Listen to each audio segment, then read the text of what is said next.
شروع اللہ کا نام لے کر جو بڑا مہربان نہایت رحم والا ہے۔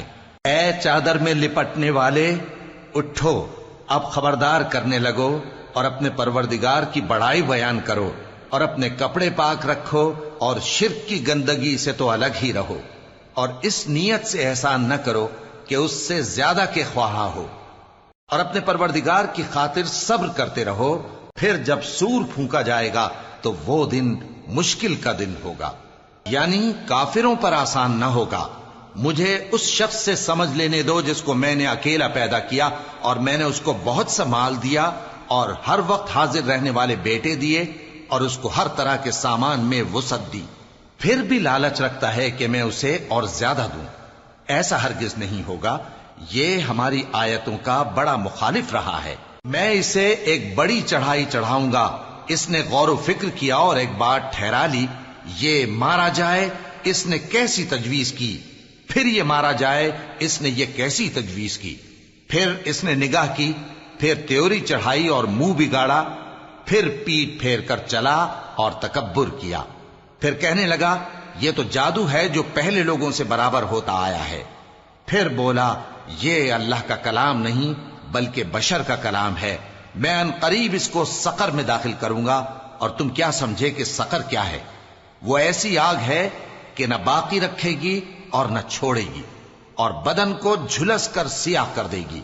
اس پر 19 داروغہ ہیں، اور ہم نے دوزخ کے داروغہ فرشتے ہی بنائے ہیں، اور ان کا شمار کافروں کی آزمائش کے لیے مقرر کیا ہے، اس لیے کہ اہل کتاب یقین کریں اور مومنوں کا ایمان اور زیادہ ہو، اور اہل کتاب اور مومن شک نہ لائیں، اور اس لیے کہ جن لوگوں کے دلوں میں نفاق کا روگ ہے اور جو کافر ہیں کہیں کہ اس مثال کے بیان کرنے سے اللہ کا مقصود کیا ہے۔ اسی طرح اللہ جس کو چاہتا ہے گمراہ رہنے دیتا ہے اور جس کو چاہتا ہے ہدایت دیتا ہے، اور تمہارے پروردگار کے لشکروں کو اس کے سوا کوئی نہیں جانتا، اور یہ قرآن تو بنی آدم کے لیے نصیحت ہے۔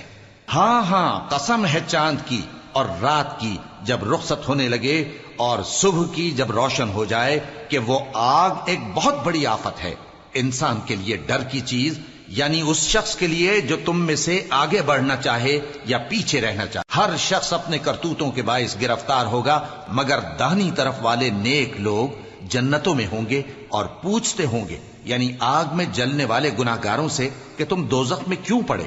وہ جواب دیں گے کہ ہم نمازیوں میں شامل نہ ہوئے، اور نہ ہم فقیروں کو کھانا کھلاتے تھے، اور ہم بحث کرنے والوں کے ساتھ مل کر بحث کرتے تھے، اور روز جزا کو جھٹلاتے تھے، یہاں تک کہ ہمیں موت آ گئی۔